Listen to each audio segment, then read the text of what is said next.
Bien-aimés frères et sœurs, bonsoir chez vous, bonsoir partout où vous nous captez à travers le monde et au pays.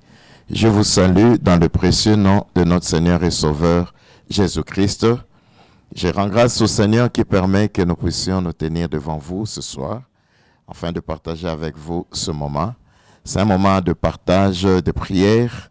Nous voulons nous connecter ensemble pour de grandes victoires avec Jésus-Christ. Je bénis le Seigneur pour cet espace qui m'est accordé en ces jours, pour que nous puissions ensemble partager la parole de Dieu et prier. Je voudrais, avant qu'on ne commence, inviter un grand nombre de personnes à entrer. Et vous qui nous suivez déjà, s'il vous plaît, likez. Vous pouvez aussi inviter des amis à se connecter à nous pendant ce moment ici. Nous voulons qu'un grand nombre de frères et sœurs puissent être aussi bénéficiaires de même grâce que nous. Nous bénissons le Seigneur pour ça. L'Église Centre Évangélique La Résurrection, l'église qui est dirigée par le révérend Dominique Ngoy. Nous sommes situés à Kinshasa, à Lemba plus précisément, où le Seigneur nous a bénis. Et vous pouvez vous joindre à nous dans nos cultes selon le programme qui nous sera communiqué. Nous voulons partager ce soir sur ce thème, les combats de la destinée pour de percées surnaturelles. C'est depuis le dimanche que nous avons commencé avec ce sujet. Le mardi, pour ceux qui étaient avec nous en présentiel, nous étions à notre journée de solutions et nous avons abordé, continué dans la même pensée. Il faut dire que c'est la semaine de la destinée et nous voulons chuter aussi dans la même pensée avec, bien sûr, le même sujet. Je vous propose de lire rapidement avec moi ces textes que nous avons abordés depuis le dimanche avant de chuter dans la prière. Je suis dans Genèse chapitre 49, à partir du premier verset jusqu'au 8e verset, ou plutôt 10e verset. La Bible dit, « Jacob appela ses fils et dit, « Assemblez-vous, et je vous annoncerai ce qui arrivera dans la suite des temps. Rassemblez-vous et écoutez, fils de Jacob, écoutez Israël, votre père, Ruben, toi, premier-né, ma force et les prémices de mes vigueurs, supérieur en dignité et supérieur en puissance, impétueux comme les eaux, tu n'auras pas la prééminence, car tu es monté sur la couche de ton père et tu as souillé ma couche en y montant. Siméon et Lévi sont frères, leurs glaives sont des instruments de violence, que mon âme n'entre pas en conciliabule avec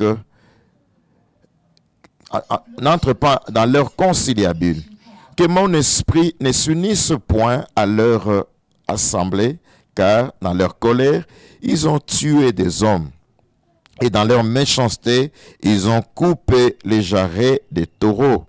Maudite soit leur colère, car elle est violente, et leur fureur, car elle est cruelle. Je les séparerai dans Jacob, et je les disperserai dans Israël. Judas, tu recevras les hommages de tes frères. Ta main sera sur la nuque de tes ennemis. Les fils de ton père se prosterneront devant toi. Judas est un jeune lion. Tu reviens du carnage, mon fils. Il ploie les genoux. Il se couche comme un lion. Comme une lionne, qui les fera lever? Le sceptre ne s'éloignera point de Judas, ni les bâtons souverains d'entre ses mains, jusqu'à ce que vienne le Shiloh, que le peuple lui obéisse. Il attache à la vigne son âne, et au meilleur cep le petit de son ânesse. Il lave dans le vin son vêtement, et dans le sang le raisin son manteau. Il a les yeux rouges du vin et les dents blanches de lait. Gloire au Seigneur. Bien-aimés, ce texte que nous avons lu est un texte de base. C'est parmi nos textes de base sur lesquels nous allons nous appuyer pour expliquer et nous introduire dans cette pensée de la prière. Nous sommes en train de parler du combat de la destinée. Le temps est déjà en train de courir. Ici, nous avons pris ce texte à dessein. Il est question d'un père. Le père, c'est Jacob. Jacob qui est en train d'annoncer l'avenir, ce qui devait arriver à sa famille, à ses enfants particulièrement. Et parce que nous parlons de la destinée, du combat de la destinée, bien aimé, il est important que nous puissions connaître certains termes, certaines explications avant de nous lancer dans ce combat-là. C'est que nous parlons de la destinée. La destinée, c'est quoi? D'après le dictionnaire, c'est ce qui est supposé venir, ce qui est arrêté, des choses qui sont fixées en avance et qui doivent arriver. Dans le texte que nous avons lu, il est question d'un père, mais qui est en train de prophétiser, qui est en train d'annoncer l'avenir de ses enfants. Il a rassemblé ses enfants et leur a dit, venez, je vais vous annoncer ce qui va arriver dans la suite des temps. Et il appelait le premier, c'est Ruben, il n'a pas bien parlé. Il appelle le deuxième, le troisième, Simeon et Lévi, il n'a pas bien parlé. Ce qui m'intéresse d'abord, de prime abord, c'est des choses qu'il a dites à Judas, qui était le quatrième de la famille. Arrivé à Judas, j'étais en train de dire, laissez-moi insister encore, nous pouvons être dans la même famille, mais nous n'avons pas la même destinée. Nous pouvons être dans la même famille, Dieu ne nous voit pas tous de la même manière. Et voilà, Judas, je m'imagine, il pouvait se dire, comme on n'a pas parlé en bien des Ruben, on n'a pas parlé en bien de Lévi et de Siméon, peut-être que moi aussi, papa aura la même attitude. Mais arrivé à Judas, voilà, les paroles ont changé. Et le Seigneur, et plutôt son Père, est en train d'annoncer de très bonnes choses. Ce qui veut dire que chacun de nous a sa destinée. Et il est important pour nous de connaître des choses qui ont été dites à notre sujet, pas seulement des choses qui ont été dites, mais il est aussi important de savoir que le Dieu que nous servons, notre Père, notre Dieu, a des projets. Les projets de bonheur qu'il a arrêtés, qu'il a fixés en avance pour nous, afin que nous puissions jouir de cela dans le Seigneur tout en étant en Jésus-Christ. C'est que si je suis enfant de Dieu, je dois savoir que je suis porteur de plans divins. Et ce plan divin doit s'accomplir, quel que soit le temps, quel que soit le complot, le monde des ténèbres peut se lever, mais ce que Dieu a arrêté dans ma vie doit arriver. Et cela est important pour nous aussi de savoir que nous avons besoin de livrer un grand combat. Un combat que j'appelle le combat de la destinée. Je suis dans 1 Chronique, chapitre 4, à partir du premier verset. La Bible dit, « Fils de Judas, Péret, Esron, Carmi, Hur, Choubal. » Je peux m'arrêter là pour sauter, aller directement au verset 9. Ici, on est en train de parler des descendants de Judas. On a parlé des Péret et des autres. Mais arrivé au verset 9, c'est comme une parenthèse qu'on a mis. Parce qu'on est en train de parler d'un personnage un peu étrange. La Bible dit, Jaébet était plus considéré que ses frères. Sa mère lui donna le nom de Jaébet en disant, c'est parce que je l'ai enfanté avec douleur. Jaébet invoqua les dieux d'Israël en disant, si tu me bénis et que tu étendes mes limites, si ta main est avec moi, et si tu me préserves du malheur, en sorte que je ne sois pas dans la souffrance. Et Dieu accorda ce qu'il avait demandé. Il est question de Jaébet. Jaébet est de la lignée de Judas dont on a lu précédemment. Sur Judas, il a été dit de grandes choses. Sur Judas, il a été dit des choses glorieuses. Mais voilà que là, on parlait des descendants de Judas, certainement des personnes qui avaient réussi à faire un nom.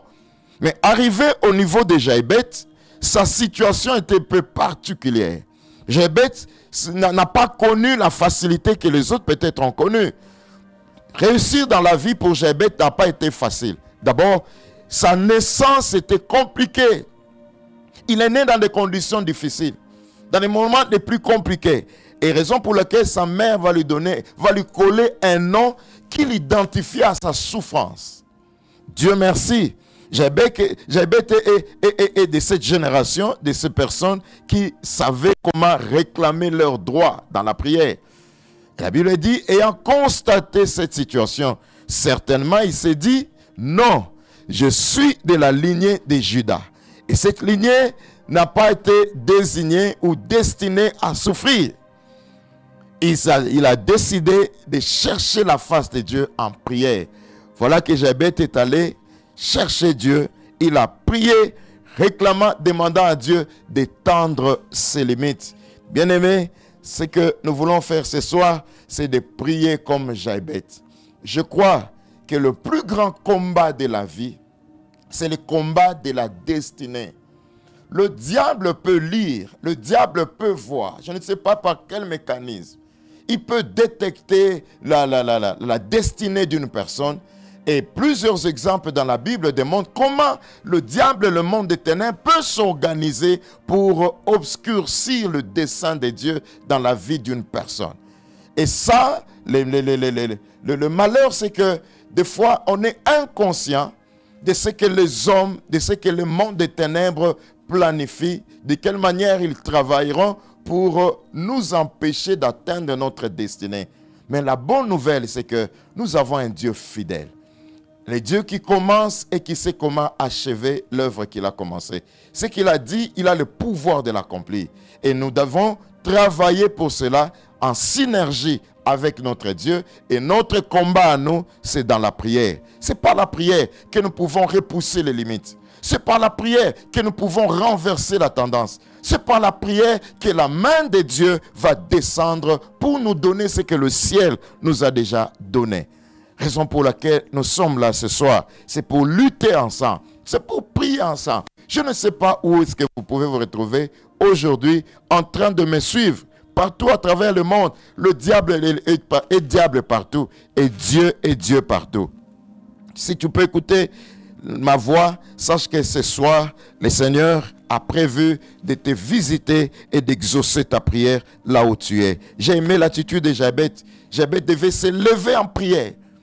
J'ai aimé ce qui est dit, c'est parce que je l'ai enfanté dans la douleur. Bien aimé, il y a des bénédictions qui arrivent aussi au travers de la douleur, que j'appelle aussi les douleurs de l'enfantement. C'est par la prière que nous allons faire naître les solutions qui viendront du ciel. Terminons par cette dernière pensée, parce que nous parlons de la destinée. Parmi les mots synonymes à la destinée, c'est l'étoile. Tout enfant de Dieu, je vous l'ai dit, tout descendant d'Abraham est une étoile.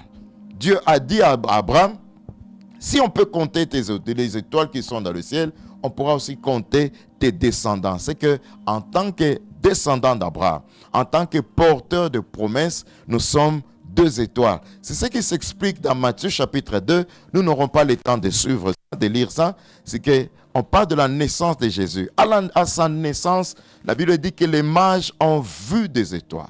Et ils se sont déplacés de l'Orient où ils étaient pour aller se prosterner devant le bébé Jésus qui venait de naître. C'est l'étoile qui les a guidés. Je voudrais dire à quelqu'un, ton étoile, c'est ta destinée. Des choses qui ont été dites à ton sujet. Des choses qui doivent arriver nécessairement dans ta vie, malgré ta volonté. Des choses que le ciel avait déjà arrêtées. C'est que Jésus, en naissant, il n'avait encore rien accompli comme œuvre. Voilà des choses qui ont été dites à son sujet et on pouvait voir, on pouvait lire par son étoile. Je veux dire à quelqu'un, si tu comprends bien le mystère des étoiles, puisque nous parlons de la destinée, alors tu pourras bien gérer aussi ta destinée. Si tu peux bien gérer ton étoile, tu peux aussi gérer ta destinée. Et cela est possible. Nous allons le voir tout à l'heure. Les mages sont arrivés parce qu'ils pouvaient voir. Et malheureusement, l'étoile est exposée. Ceux qui ont les yeux spirituels peuvent voir. Et aussi, malheureusement, ils peuvent s'organiser pour vouloir empêcher ou arrêter la progression de cette étoile-là. Mais ce soir, parce que nous n'avons pas tout le temps pour aller expliquer dans le détail, mais l'histoire nous raconte tout. Hérode a monté toute une armée pour détruire, tuer les enfants. L'objectif d'Hérode, c'était de détruire la destinée de Jésus. Bien-aimé, ta destinée est combattue. La destinée a toujours été combattue. C'était aussi le cas avec Joseph.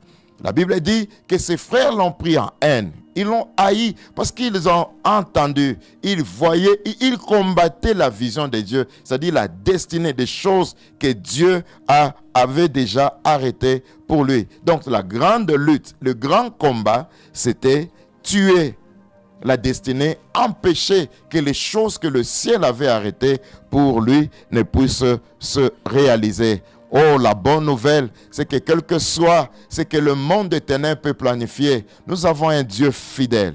Nous avons un Dieu très haut. Il est au-dessus des circonstances. C'est lui le maître des temps et des circonstances.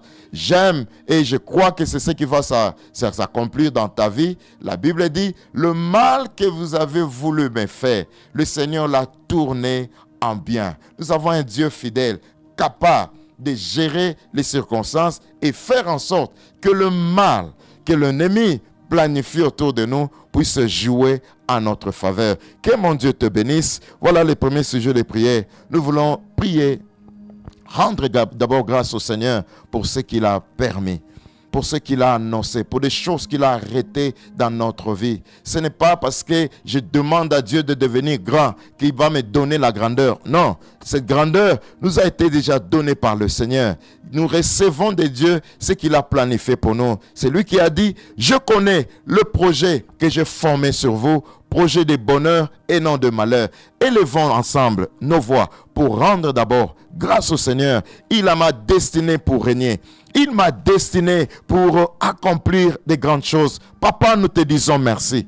Papa, nous te rendons des actions de grâce. Maître des temps et des circonstances, tu donnes et personne ne pourra y retirer, personne ne pourra arracher ce que toi tu as donné. Tu as dit, j'agirai et qui s'y opposera? Tu as dit, j'ai aimé Jacob, j'ai haï Ésaü. C'est dans ta souveraineté. Que ton nom soit béni, le Dieu souverain. Toi qui fixes les événements en avance. Toi qui dis des choses avant que aucune d'elles ne vienne en existence. Que ton nom soit béni. Tu es Dieu dans le ciel et sur la terre. Merci pour les circonstances par lesquelles nous pouvons traverser. Je sais que l'ennemi pourra s'élever pour empêcher la réalisation de plans divins. Mais nous savons une chose, que c'est toi qui as les derniers mots. C'est pourquoi nous venons encore te dire merci. Nous venons encore te bénir, Père. Merci, Seigneur, pour tous ceux qui se retrouvent en ce moment ici, dans le moment difficile.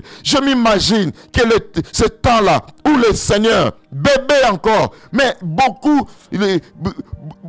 Le monde des ténèbres s'était rassemblé. Ses ennemis se sont rassemblés juste pour empêcher à ce que le roi des Juifs ne naisse pas. Mais tu étais au contrôle. Seigneur, je pense à tous ces frères qui sont sous la menace du monde des ténèbres. Sous la menace de leurs ennemis. Je ne sais pas dans quel piège ils se retrouvent encore aujourd'hui. Mais je sais une chose, que tu es Dieu. Tu peux, éternel Dieu, intervenir dans chaque situation. C'est pourquoi nous t'élevons, nous te glorifions, tendre Père, dans le nom de Jésus. Dans le nom de Jésus. Bien-aimés, nous voulons maintenant commencer notre temps d'intercession. Laissez-moi lire un texte qui va t'aider. Je suis dans Luc chapitre 3, le verset 21. Luc chapitre 3, verset 21. La Bible dit, « Tout le peuple se faisait baptiser. Jésus fut aussi baptisé. Et pendant qu'il priait, le ciel s'ouvrit. » Pendant qu'il priait, le ciel s'ouvrit. Je veux rassurer quelqu'un en disant, le ciel va s'ouvrir aujourd'hui pendant que nous serons en train de prier. Bien-aimés, pendant la prière, le ciel s'ouvre. Pendant la prière, Dieu répond. Sois concentré, élève ta voix vers le Seigneur. Sache que tu as un Dieu qui entend, un Dieu qui descend, un Dieu qui se manifeste lorsque nous prions. C'est ce qui s'est passé avec Jaïbeth. Il fallait prier pour que la destinée change. Que ce soit, que je prie que le Seigneur, que le ciel exauce ta prière. Non, je dis à quelqu'un, Dieu n'attendra pas demain. Nous pouvons enregistrer cet élément et écouter de temps en temps. Mais Dieu n'agit pas comme celui qui vient d'écouter une prière qu'on a enregistrée hier. Non, non, Dieu exauce au moment où nous prions. C'est pourquoi le premier sujet de prière, nous allons prier par rapport à nous-mêmes. Nous l'avons vu dans Genèse 49. Lorsque le Père ouvre la bouche, la première personne c'était Ruben.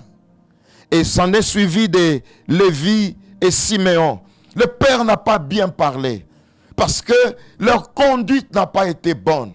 Bien-aimé, s'il y a quelque chose qui peut bloquer aussi la destinée d'une personne, c'est le fait de marcher sur les interdits. Des choses que Dieu a interdites. Des choses qui ne sont pas permises à une personne de faire. Nous voulons prier, implorer la grâce de Dieu, la miséricorde de Dieu. Je me suis toujours posé la question, pourquoi Ruben devait attendre la fin? Pourquoi tout ce temps il ne pouvait pas aller vers son père? C'est son père.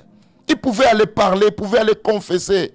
Ce qui a tué Ruben, c'est le silence d'avoir entretenu un péché pendant longtemps.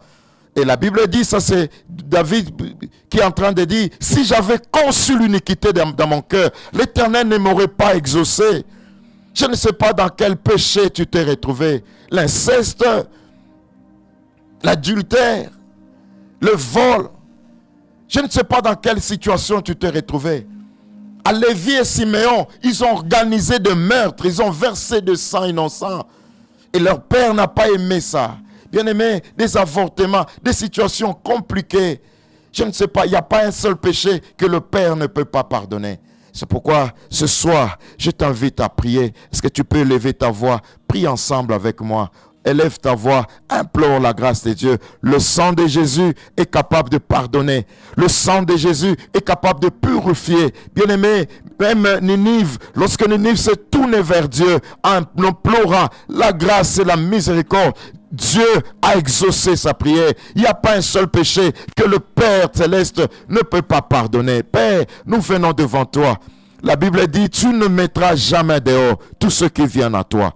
C'est pourquoi, Seigneur, je prie avec ce frère, je prie avec cette sœur, qui maintenant dans son cœur reconnaît le péché, le crime qu'il a commis en secret. Seigneur, c'est vrai que personne n'avait vu, mais toi tu avais vu.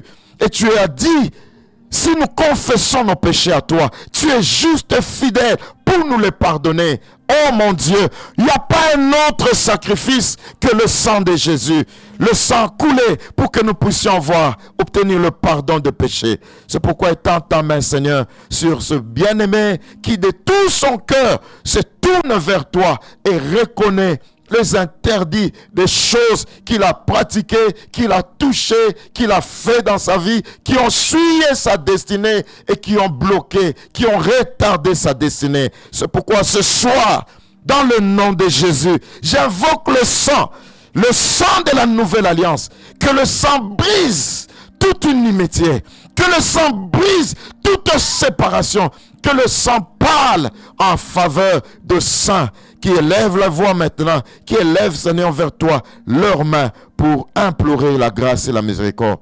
Merci pour le sang qui a coulé, merci pour le pardon, merci pour la grâce.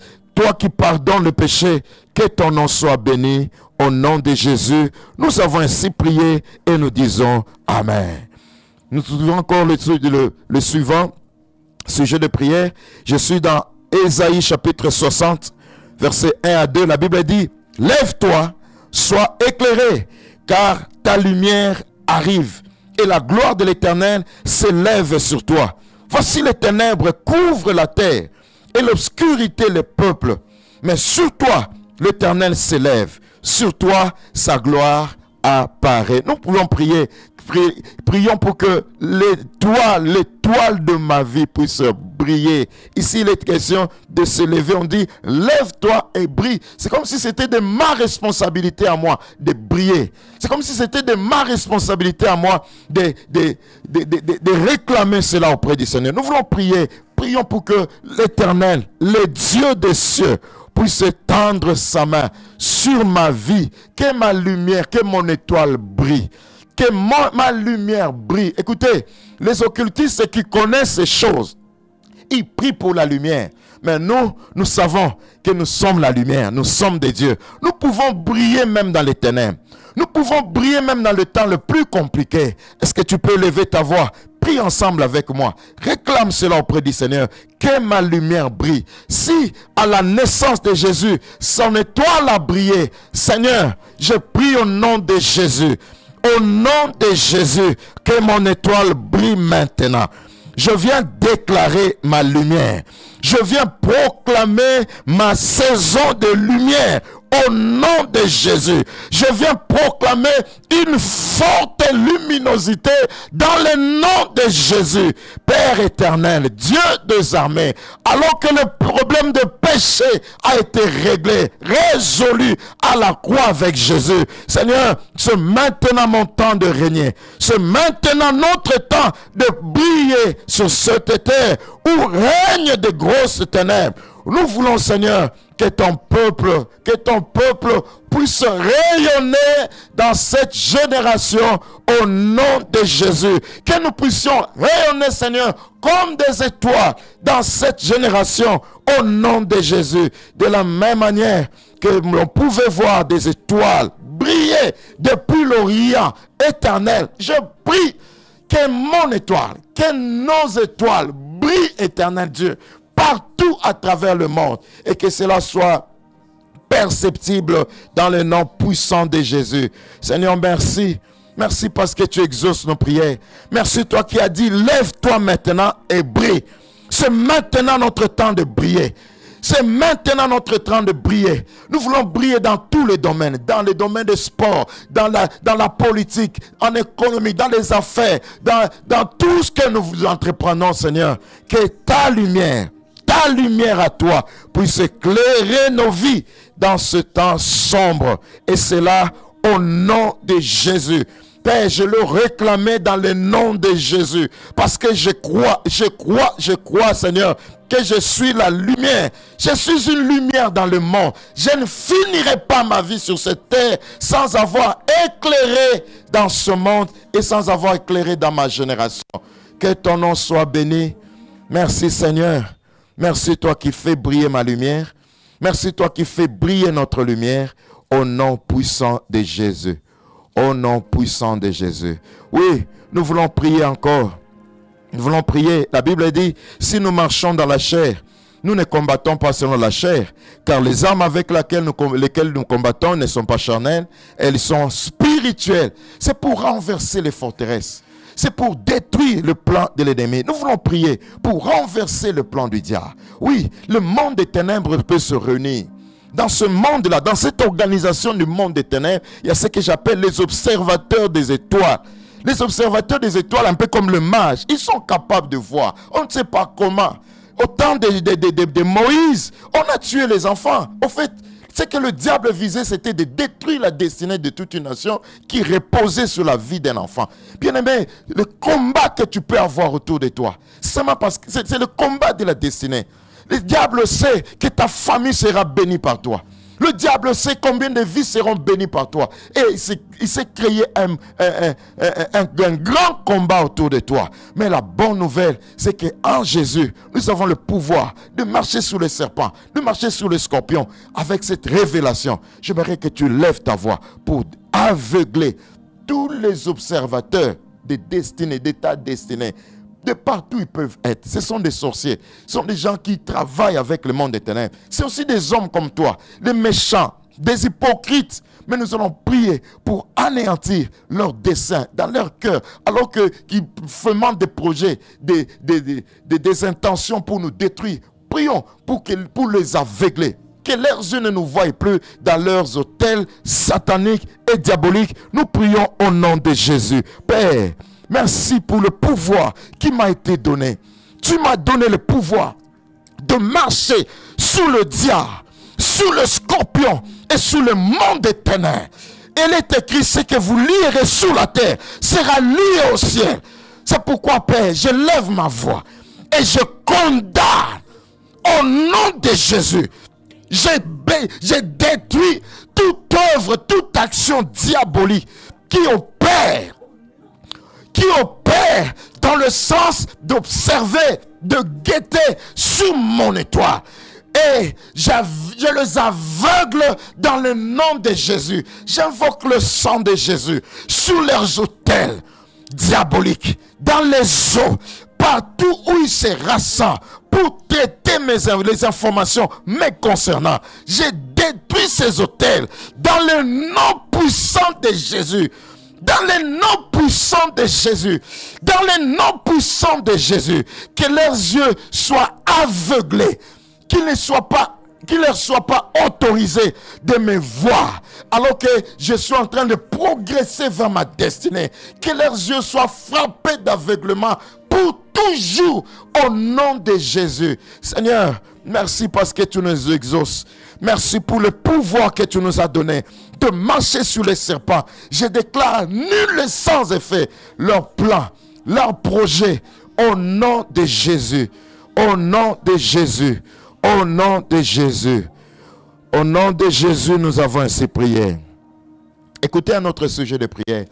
Les observateurs ne travaillent pas seuls. Ils sont toujours de connivence avec le destructeur. Oui, il y a ceux que j'appelle les destructeurs de destinée. Ces gens de personnes, quand tu es en face de cette personne, en tout cas, ta vie est en danger en permanence. C'est les gens de personnes par qui le diable passe. C'est peut-être un marâtre, c'est peut-être un enseignant, ça peut être, je ne sais pas, un ami, ça peut être aussi un frère. Ça peut être aussi une personne élevée en dignité. Imaginez si seulement l'information pouvait parvenir à nouveau à Hérode, des informations exactes dont tu l'avais besoin. Qu'est-ce qui allait arriver à la vie de notre Seigneur Jésus? Prions, bien-aimés, pour détruire toute arme que l'ennemi a forgée contre nous. Ça peut être un homme, ça peut être un individu, ça peut être une situation, ça peut être la faim, seulement dans le but de te détruire. Prions pour anéantir la force de l'armée que l'ennemi est en train d'utiliser au nom de Jésus. Père, nous nous levons ce soir pour condamner, pour détruire toute arme que l'ennemi a forgée contre nous. Quelle que soit sa nature, quelle que soit sa forme, ça peut prendre la forme d'un mari, ça peut prendre la forme d'une femme, d'une épouse, ça peut prendre la forme d'un enfant, ça peut prendre la forme d'un roi, ça peut prendre la forme de la faim, ça peut prendre la forme d'un collègue. Je me lève en ce lieu pour condamner cela. Je les condamne, je les frappe des nuls et sans effet au nom de Jésus. Père, merci pour le sang qui a coulé, le sang de la nouvelle alliance, le sang par lequel nous avons été délivrés de tout emprisonnement de l'ennemi. Je répands le sang de Jésus. Il est écrit qu'ils l'ont vaincu à cause du sang de l'agneau. C'est sur le sang, c'est par le sang. Et je déclare la victoire contre le diable, contre son armée, contre son arsenal, au nom de Jésus. Merci Seigneur, merci pour ce pouvoir de marcher sur le diable, de marcher sur l'ennemi et sur tout le plan de l'ennemi. Je crois et je déclare que l'arme du diable est brisée ce soir. La puissance de l'ennemi est brisée ce soir. C'est là au nom de Jésus. De la même manière que la puissance qui avait pendant longtemps affligé Seigneur Anne a été brisée, c'était la stérilité. Je déclare que cette arme aussi, quelle que soit sa nature, est brisée ce soir au nom de Jésus. Père, merci. Merci toi qui nous exauces. Père, merci toi qui es de notre côté. Merci parce que tu agis en notre faveur. Au nom de Jésus, nous avons ainsi prié. Gloire au Seigneur. Nous allons prier. Nous allons implorer la grâce de Dieu sur nous. Bien-aimés, dans ce combat de la destinée, nous avons besoin de la direction, des directives divines. Oui, dans Matthieu chapitre 2, où nous lisons plusieurs fois, le Seigneur, le Saint-Esprit a conduit Joseph, a conduit le petit enfant de manière surnaturelle. Bien-aimés, nous allons percer, nous allons nous retrouver dans le plan de Dieu par des moyens surnaturels que Dieu a planifié, que Dieu a prévu. Mais prions que Dieu ouvre nos yeux spirituels, que Dieu ouvre notre entendement spirituel. Nous ne savons pas ce qu'il y a dans le cœur des hommes, ce que le monde éternel planifie. Mais je sais une chose, que chaque fois que le monde éternel se liguera contre moi, le Seigneur m'avertira. Je sais une chose, pour que j'arrive là où je dois arriver, le Seigneur conduira mes pas. Prions, demandons la direction divine au nom de Jésus. Seigneur, merci. Merci toi qui conduis les pas de tes enfants. Tu conduis les pas de tes serviteurs. Merci toi qui as dit, tu entendras une voix derrière toi qui te dira, voici le chemin et marchez-y. Je prie pour la direction divine. Je prie pour tes enfants ceux qui me suivent, Seigneur Dieu, partout à travers le monde. Seigneur, je prie pour que les yeux spirituels s'ouvrent. Je prie pour que personne ne soit, éternel Dieu, victime, Seigneur Dieu, de plan de l'enfer, de ce que l'ennemi est en train de planifier contre sa vie, contre sa destinée. Je déclare, éternel Dieu, que cela n'arrivera pas. Cela n'aura pas lieu au nom de Jésus. Et je proclame dans toutes ces choses que nous serons plus que vainqueurs.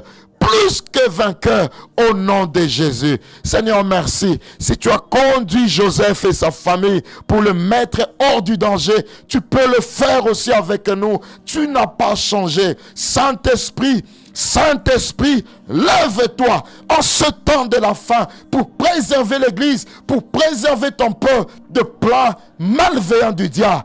Et amène-nous, conduis-nous, Seigneur, pas à pas, petit à petit, vers notre destinée, parce que tu en es capable. Seigneur, merci. Merci pour ta main puissante. Merci pour ta main glorieuse, dans le nom puissant de Jésus. Dans le nom puissant de Jésus. J'aimerais que nous puissions prier pour nos bien-aimés qui peuvent être partout à travers le monde et qui traversent des moments compliqués, difficiles. Je ne sais pas ce que tu peux aussi traverser chez toi comme problème. Ça peut être la maladie, ça peut être l'emprisonnement. Mais je veux vraiment te rassurer que ni l'emprisonnement, ni la maladie, ni la faim, ni le complot des hommes ne pourront empêcher le plan de Dieu de se réaliser dans ta vie. Oui, j'ai lu dans la Bible, j'ai aimé ça. On a amené un enfant auprès de Jésus. La Bible dit, son père réclamant, implorant la grâce auprès du maître, il a dit, quand cet esprit-là l'agite, il l'amène dans les eaux, il l'amène dans le feu et tout ça dans le but de les détruire. Mais Dieu merci. Même avant de rencontrer le Seigneur, le diable n'a pas pu détruire cet enfant. Parce que le Seigneur avait une destinée pour la vie de cet enfant-là. Oui, je veux dire à quelqu'un, si cette maladie ne t'a pas tué jusqu'à ce jour, c'est parce que le Seigneur a un plan pour ta vie. Ce que Dieu a arrêté pour toi, s'accomplira. J'ai vu encore dans la Bible, ça c'est un grand combat, le combat de la destinée. Bartimée. Bartimée veut dire fils de Timée. Quand on dit fils de Timée, c'est que son père Timée avait fait un grand nom. Et les jaloux ont vu que Bartimée pouvait hériter de cette gloire qui était sur son père. Et voilà, on l'a frappé de l'aveuglement, de la cécité. Mais Dieu merci, on pouvait détruire ses yeux, mais on n'a pas tué ses oreilles. S'il pouvait encore entendre, ça dit que la parole de Dieu qui délivre pouvait encore faire quelque chose. Toi qui entends ma voix, toi qui peux nous suivre aujourd'hui, sache une chose, que la destinée est devant toi. Si Dieu t'a gardé en vie, c'est parce qu'il veut accomplir son plan dans ta vie. Prions pour nos bien-aimés qui sont en difficulté. Je pense à la sœur Patricia qui a dit, pensons aussi à elle dans notre prière, qui a besoin de notre prière, elle a un problème de santé. Prions que la main de Dieu puisse la préserver. Et au même moment, nous prions pour tous nos frères et sœurs partout à travers le monde qui ont des sujets de prière et qui demandent, qui ont besoin de notre prière. Élevons nos voix ensemble. Père, nous venons dans le nom de Jésus. Nous pensons à nos bien-aimés qui souffrent en ce moment, alors qu'ils sont porteurs de promesses. Je sais une chose, que ce n'est pas la maladie qui décide de quand nous allons quitter cette terre. Ce ne sont pas les hommes non plus qui vont décider de quand est-ce que nous allons quitter cette terre. Mais c'est toi, éternel notre Dieu. C'est pourquoi nous crions à toi. Nous prions à toi, ensemble avec notre sœur Patricia qui a dit, nous prions pour que ta main puisse la toucher et la ramener à nous en bonne santé au nom puissant de Jésus. Je prie, Seigneur, pour tous ceux qui sont incarcérés injustement peut-être, qui sont dans la prison. Il y en a qui sont dans la drogue. Il y en a qui sont dans les situations les plus compliquées parce que le diable veut les détourner de leur destinée. Que ta main éternelle, mon Dieu, puisse se saisir de leur vie et les ramener sur le droit chemin dans le nom de Jésus. Que ceux qui sont dans les prisons obtiennent la libération. Je prie éternellement, Dieu, que ceux qui sont persécutés puissent voir ta main, que ta lumière brille, Seigneur Dieu, partout où ils peuvent se retrouver. Parce que toi, notre Dieu, tu as le pouvoir de guérir. C'est au nom de Jésus, notre Seigneur et Sauveur, que nous avons ainsi prié et nous disons Amen. Gloire au Seigneur. Nous bénissons le Seigneur pour le temps que nous avons passé ensemble. C'est vrai que ce n'était pas assez long, Mais nous croyons à ce Dieu-là qui entend les prières. C'est comme j'avais dit, lorsque nous prions, le ciel s'ouvre. Sois convaincu que le ciel était ouvert aujourd'hui pour recueillir ta prière. Que Dieu vous bénisse. Nous allons nous retrouver prochainement dans nos cultes. N'oubliez pas, le vendredi, nous avons culte le matin à 9 h et 17 h pour le soir. Et les dimanches, nous serons à l'église dans nos deux services. Que Dieu vous bénisse. Merci.